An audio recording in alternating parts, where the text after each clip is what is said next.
अब मैं माननीय रक्षा मंत्री जी से अनुरोध करता हूं कि वह अपने विचारों से हमारा मार्गदर्शन करें।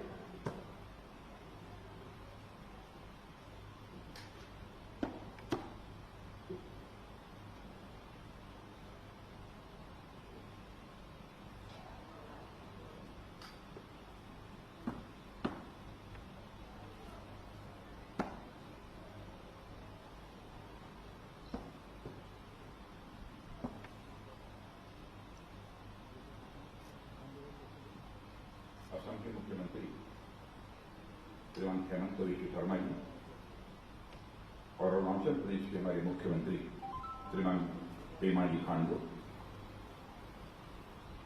केंद्रीय मंत्री श्री किरण रिजिजू जी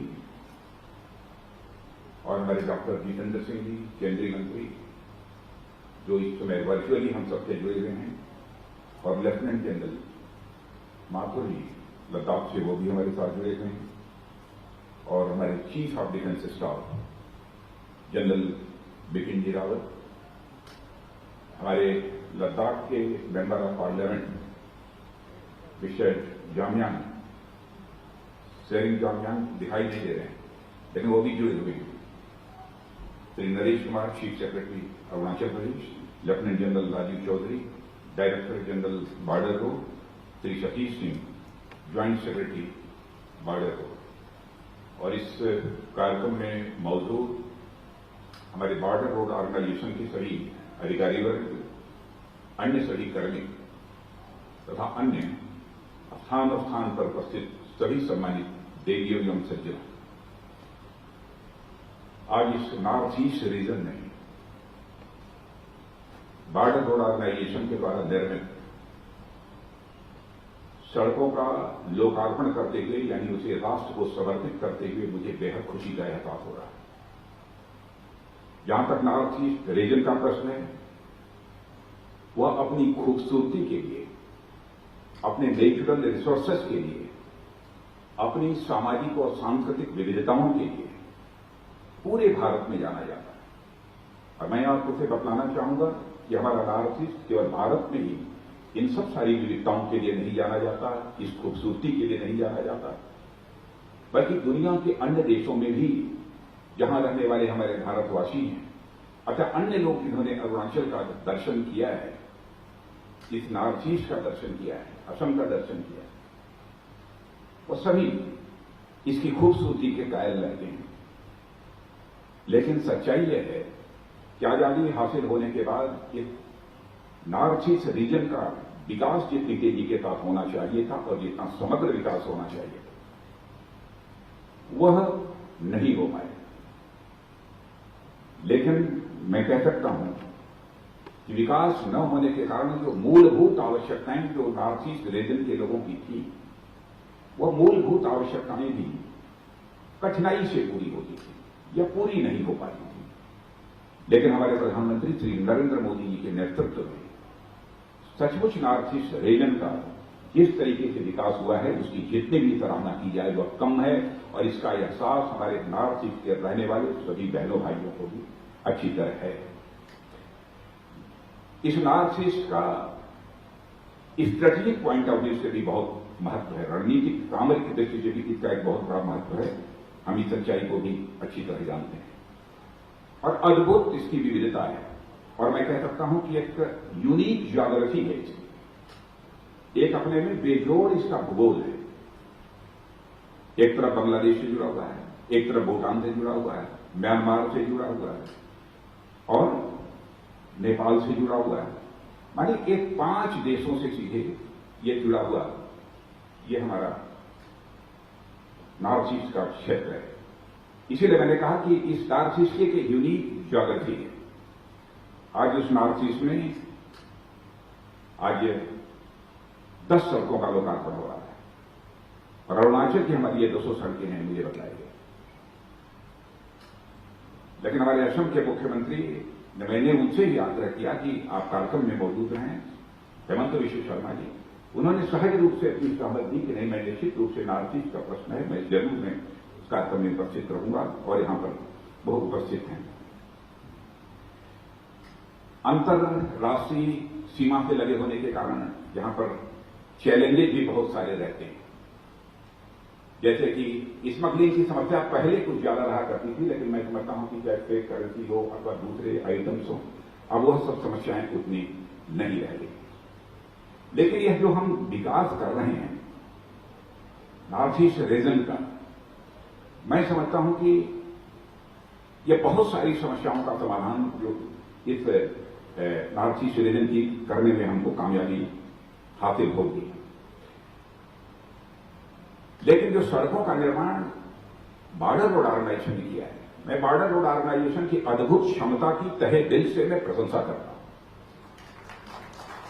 मैं सरफेस ट्रांसपोर्ट मिनिस्टर भी रह चुका हूं और उस समय भी बॉर्डर रोड ऑर्गेनाइजेशन के बारे में जो लोगों का परसेप्शन था उसकी भी जानकारी हुई है, वह ठीक नहीं था।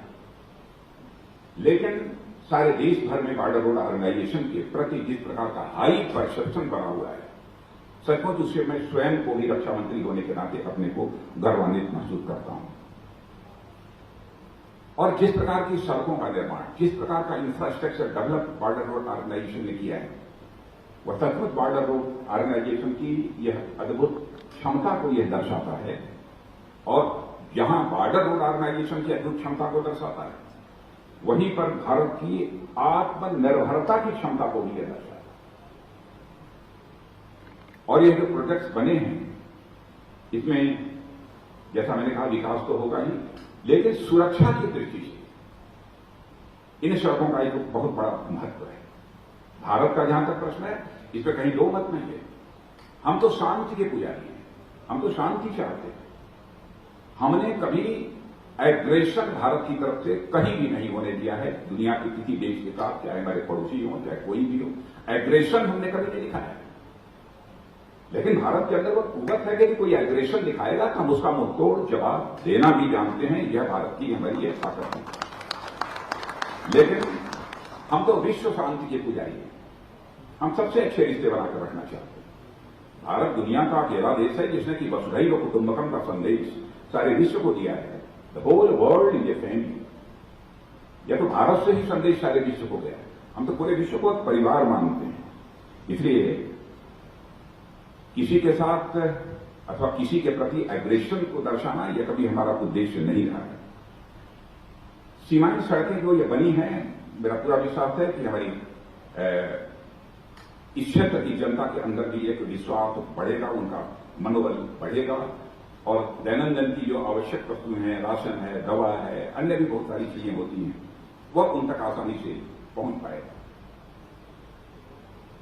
बॉर्डर रोड ऑर्गेनाइजेशन ने जो आज किया है वह तो किया ही है। इसके अतिरिक्त भी जो काम किया है, मैं कह सकता हूं कि राष्ट्र निर्माण में उनका योगदान यह अपने में अद्भुत है। मैं तो अभी अटल टनल देखकर आया हूं, अद्भुत, जिसको कहा जाए कि अंतर्राष्ट्रीय स्तर के इंफ्रास्ट्रक्चर डेवलपमेंट के काम बॉर्डर रोड ऑर्गेनाइजेशन ने किया है और कर रहे हैं। रोहतांग टनल और हमारे चंबा सुरंग, सेला सुरंग का निर्माण भी चल रहा है। यह भी बॉर्डर रोड ऑर्गेनाइजेशन द्वारा किया जा रहा है। यानी विदेशों से भी आकर जब अटल टनल लोगों ने देखा तो बॉर्डर रोड ऑर्गेनाइजेशन की सराहना की गई। यदि आपदा राहत का कार्य भी यदि कहीं पर आवश्यक होता है तो वहां पर भी हमारे बॉर्डर रोड ऑर्गेनाइजेशन अपनी जिम्मेदारी का निर्वाह करने में वो पीछे नहीं रहता है। रोड सेफ्टी की दृष्टि से, सड़कों की यातायात की में सुरक्षित व्यक्ति रहे, इस दृष्टि से भी जागरूकता पैदा करने में भी जगह जगह साइन बोर्ड लगाकर अन्य तरह तरह की भूमिकाओं के माध्यम से यह बॉर्डर रोड ऑर्गेनाइजेशन अपनी भूमिका का निर्वाह करता रहता है। एक्ट ईस्ट पॉलिसी हमारे प्रधानमंत्री नरेंद्र मोदी जी की यह एक्ट ईस्ट पॉलिसी हम अच्छी तरह करते हैं। मैं समझता हूं कि इस प्रोजेक्ट जिनका कि आज जो कारण हो रहा है वह हमारे एक्ट ईस्ट पॉलिसी के एक पार्ट है। एक्ट ईस्ट पॉलिसी के ही वह एक हिस्से के रूप में इस प्रोजेक्ट को मैं देखता हूं। निश्चित रूप से ये सीमाई जो हमारे क्षेत्र है उसका विकास होगा और स्थानीय नागरिकों को जो आवागमन की सुविधा होगी वह तो होगी, लेकिन सेना के जवानों को भी आवागमन की दृष्टि से यह काफी सुविधाजनक होगा, ऐसा मैं मानता हूं। और बॉर्डर रोड ऑर्गेनाइजेशन की जब मैंने काम की प्रशंसा की है तो मैं बताना चाहता हूं 2013-2014 जहां तक मेरी जानकारी है बॉर्डर रोड ऑर्गेनाइजेशन का बजट केवल 3,000 करोड़ रुपया हुआ था। लेकिन आज मैं कह सकता हूं कि बॉर्डर रोड ऑर्गेनाइजेशन का बजट वह बढ़कर लगभग 11,000 करोड़ रुपये से अधिक हो गया है कि नहीं कम समय। यदि बॉर्डर रोड ऑर्गेनाइजेशन काम अच्छा न करता तो मैं समझता हूं कि गवर्नमेंट भी इतना ह्यूज बजट एलोकेशन वह न करती। और 2014 से लेकर 2020 तक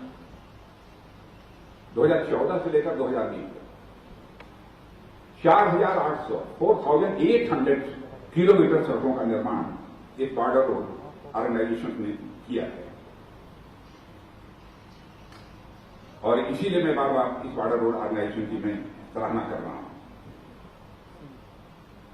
नॉर्थ ईस्ट रीजन में ये सब जो सड़कें बनती हैं, इंफ्रास्ट्रक्चर डेवलपमेंट होता है, आप जानते हैं बहुत पहले यहां तरह तरह की समस्याएं थी, इंसर्जेंसी की भी प्रॉब्लम थी, जिसको लेकर प्राय लोग ग्रस्त रहते थे।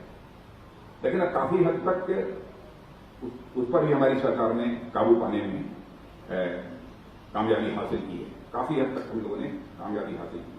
अब नॉर्थ ईस्ट रीजन के माध्यम से हमारे ईस्ट एशिया के साथ भी अच्छे रिश्ते ये स्वाभाविक रूप से बनेंगे, अब हैं हमारे और अच्छे अधिक बेहतर होंगे। ट्रेड, टूरिज्म और इन सब सारी चीजों की दृष्टि से भी हमारा ईस्ट एशिया के देशों से भी हमारा संबंध बढ़ेगा। और नॉर्थ ईस्ट को तो मैं कहता हूं कि यह भारत का दाहिना हाथ है, और भारत का दाहिना हाथ जितना ही मजबूत होगा भारत उतना ही मजबूत होगा। यह हमारी सरकार का मानना है, यह हमारे प्रधानमंत्री श्री नरेंद्र मोदी जी का मानना है कि भारत का दाहिना हाथ जितना ही मजबूत होगा हमारा भारत भी उतना ही मजबूत होगा। अब बहुत सारे लोगों को जानकारी शायद इस बात की नहीं होगी, यहां के किसानों ने विगत कुछ वर्षों में जो करिश्मेटिक काम किया है, अब उसकी चर्चा विदेशों में हो रही है। एक फसल है जिसको अंतरी फल यहां पर बोलते हैं, अंतरी फल। क्यों प्रेमा जी? अंतरी फल बोलते हैं। कीवी इसे कहते हैं, कीवी कहते हैं। अब कीवी तो पहले इतनी पैदा होती थी कि लोग उसको लेने वाला कोई नहीं रहता था, लोगों को ऐसे फेंक देना पड़ता था, उसको जानवर तक खा जाते थे। लेकिन आज कुछ महानगरों में तो कीवी 100 रुपये में 2 मिलती है, 3 मिलती है। स्वाभाविक रूप से इससे हमारे किसानों की आमदनी इधर बढ़ेगी। अब उसको कहने के लिए अब उसको कहते हैं कि कीवी जो नाम रखा है भारत के लोगों ने, वो एलिट नाम है, एलिट नाम। जो अब उसको अंतरी फल बाहर के लोग नहीं कहते, लेकिन शायद अरुणाचल के लोग उसे अंतरी फल ही कहते हैं। अब हमारी सरकार के द्वारा भी इस नॉर्थ ईस्ट के डेवलपमेंट के लिए चाहे हेल्थ हो, चाहे एजुकेशन सेक्टर हो, चाहे पावर ग्रिड हो, गैस पाइपलाइन हो और ऑप्टिकल फाइबर हो, माने हर प्रकार की सुविधाएं मुहैया कराने पर हमारे प्रधानमंत्री जी का विशेष बल रहता है। और उन्होंने तो हमारे सारे केंद्रीय मंत्रियों को निर्देश कर रखा है कि आप शेष भारत के भागों में जाओ, लेकिन हमारा मंत्री 3 महीने 4 महीने में हर मंत्री एक बार नॉर्थ ईस्ट जरूर जाना चाहिए और जो भी वहां पर विकास के कार्य हो रहे हैं उस विकास के कार्यों से समीक्षा करनी चाहिए। और हमारे मंत्रियों ने इस काम को किया है।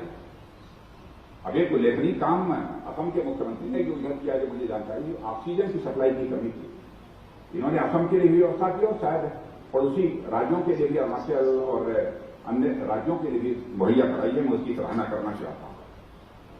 और नॉर्थ ईस्ट में असम के लिए है, असम के साथ साथ पूरे नॉर्थ ईस्ट रीजन के लिए डीआरडीओ के सहयोग से हॉस्पिटल भी डेवलप हो रहा है, या तो हो गया होगा, लगभग 300 बेड का।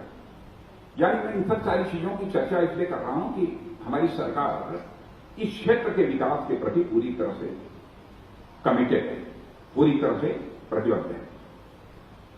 आज जब मैं यहां पर आप सबके सामने अपने विचार व्यक्त कर रहा हूं, तो अब 2 दिन पहले ही गलवान घाटी की घटना हुई है, लेकिन हमारे जवानों ने जिस शौर्य और पराक्रम का परिचय देते हुए अपनी शहादत दी है और भारत की सीमाओं की रक्षा की है, उसकी जितनी भी प्रशंसा की जाए कम है। आज अपनी शहादत देने वाले ऐसे सारे वीर जवानों की स्मृति को मैं नमन करता हूं। मित्रों, इस देश के रक्षा मंत्रालय का जहां तक प्रश्न है, एक वाक्य में ही मैं कहना चाहता हूं। हमारे प्रधानमंत्री जी के मार्गदर्शन में रक्षा के क्षेत्र में कई महत्वपूर्ण सुधार हो रहे हैं, लगातार तेजी के साथ सुधार है। सबसे बड़ा जो सुधार, जो सबसे बड़ा कदम 20-25 वर्षों से चर्चा चलती थी कि हमारे तीनों चीफ्स तो हैं, लेकिन एक चीफ ऑफ डिफेंस स्टाफ होना चाहिए। तो चीफ ऑफ डिफेंस स्टाफ का सृजन हमारे प्रधानमंत्री जी ने चटपट किया। यह दूसरा कार्यकाल प्रारंभ होते ही, और आज ये हम सबके लिए प्रसन्नता की बात है कि हमारे chief of defence of staff आज इस कार्यक्रम में भी यहां पर मौजूद हैं। पहली बार चीफ ऑफ डिफेंस स्टाफ जो है कार्यक्रम में यहाँ पर जनरल बिपिन जी रावत आए हैं।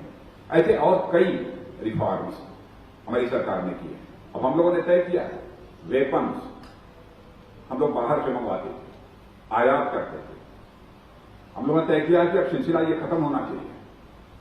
अब भारत अपनी धरती पर हथियार जो बनाना होगा, गोले बनाना होगा, बारूद बनाना होगा, व्हीकल बनाना होगा, पैराशूट बनाना, जो भी बनाना होगा अपनी धरती पर बनाएगा, और जरूरत होगी तो दुनिया के दूसरे देशों को एक्सपोर्ट भी करेगा। भारत को हर दृष्टि से हम आत्मनिर्भर बनाना चाहते हैं। इस दृष्टि से कई मेजर डिसीजन लिए। कल ऑर्डिनेंस फैक्ट्री बोर्ड का कॉर्पोरेटाइजेशन का एक बहुत ही ऐतिहासिक फैसला हमारी सरकार ने लिया है। तो मित्रों, आज के अवसर पर मैं समझता हूं कि इससे ज्यादा कुछ कहने की जरूरत नहीं है। और हमारे आज तीनों मित्र, मुख्यमंत्री असम श्री हेमंत बिश्व शर्मा, और हमारे मुख्यमंत्री अरुणाचल प्रदेश श्री पेमा खांडू जी, और हमारे अनुज केंद्रीय मंत्री श्री किरण रिजिजू जी, यह कार्यक्रम यहां पर साथ मौजूद हैं। मुझे निश्चित रूप से इसकी अनुकूल संवेदना हो रही है। मैं आज के अवसर पर इससे कुछ ज्यादा न कहते हुए, मैं आज 12 प्रोजेक्ट जो बॉर्डर रोड ऑर्गेनाइजेशन ने तैयार किए हैं, आज इसे राष्ट्र को मैं समर्पित करता हूं।